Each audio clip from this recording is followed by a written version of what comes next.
Σήμερα έχω έναν εγκέφαλο Bosch από Nissan Micra 1000 κυβικά βενζίνης, αυτά που ήταν της γενιάς 96 μέχρι 2002.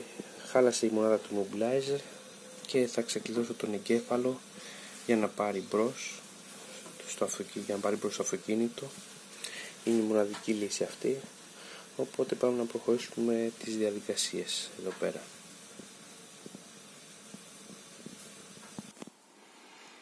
Εδώ πέρα ερχόμαστε, να διαβάσουμε τα δεδομένα. Ωραία, διαβάσαμε τα δεδομένα που έχει μέσα ο εγκέφαλος και συνεχίζουμε τη διαδικασία για να καταργήσουμε το immobilizer ή αλλιώς να ξεκλειδωθεί ο εγκέφαλος. Είναι το ίδιο πράγμα, η ίδια έννοια.